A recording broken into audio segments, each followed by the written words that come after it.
We are moments away from the start of the Imola Grand Prix, but there are reports that Daniel Ricciardo, the McLaren driver, has sent a cryptic message as a warning to Ferrari drivers to not take part in today's race.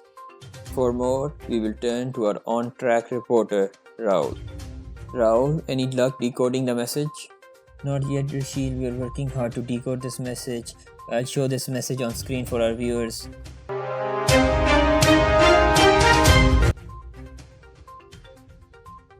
Rachel, I have just got news that Daniel Ricciardo has broken into Ferrari's headquarters. He has went past all defenses and now is inside Ferrari's headquarters.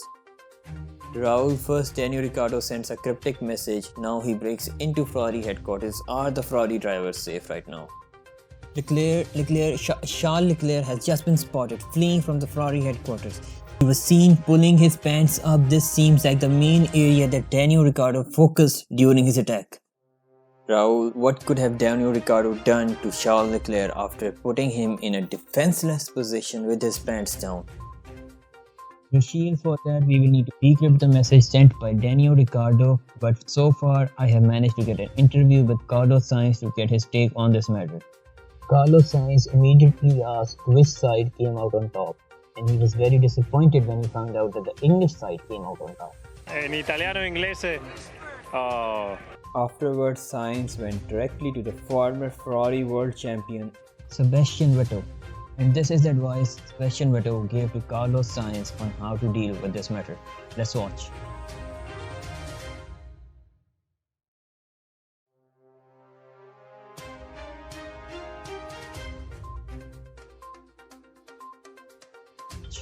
Covering F1 news is extremely expensive, so please support us by liking and subscribing to the channel. This just in, we have managed to decode Daniel Ricciardo's cryptic message which was sent to Ferrari drivers. The message states, "If you don't retire, I will personally come out and suck your dick." Let me repeat, the message stated that Charles Leclerc retire or I will suck your dick. Raul, it looks like Daniel Ricciardo was successful at draining Charles Leclerc's energy before the big race.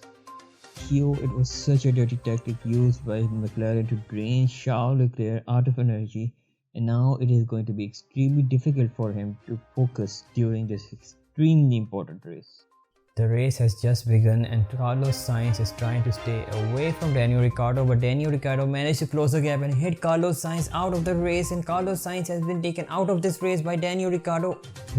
As Carlos Sainz was getting out of the car and going back to the Ferrari headquarters, he had signaled to the Ferrari headquarters that he will be following Sebastian Vettel's advice and using the We also have a confirmation from the Ferrari headquarters that the Ferrari management has said that they will allow Carlos Sainz to use the and will bring out their ace in offensive defense. We currently do not know who or what this ace is. I managed to get an interview from the second McLaren driver, Lando Norris, just before the race, and this is what he had to say. Seen an exciting fighting between you and your friend Carlos. Do you think that also today we can see this kind of show? It's easy to make mistakes and easy to spin and even to crash, so. We have to cut this interview short because Charles Leclerc just went off track and has gone straight into the barriers. Raul, any update on this matter? It just looks like Charles Leclerc lost focus, the car slipped and he went straight into the barriers. He managed to recover, but his chance of winning this race are slim to none. It looks like McLaren's strategy has paid off and both Ferrari drivers have been compromised, and Charles Leclerc will not be able to maintain his lead in this race. McLaren driver Lando Norris has taken pole position. We have reports that Lando Norris has invited both Red Bull drivers at his home. Yeah, but you'll probably still do better than 9th or 8th or whatever he was. No? It looks like Lando Norris has threatened both Red Bull drivers that if they do not let McLaren win, they will soon find themselves in 8th and 9th places. The Ferrari management has decided to use the ace of their sleeves, and the ace is none other than the assassin, Antonio Giovinazzi. I am surprised that no one is covering these news. Everyone needs to know about the mafia that is involved in the Formula 1 racing, the behind the scenes, the truth. Everyone needs to know the truth. So please like and subscribe our channel so that you can receive the true news, no bullshit, the real news of Formula 1.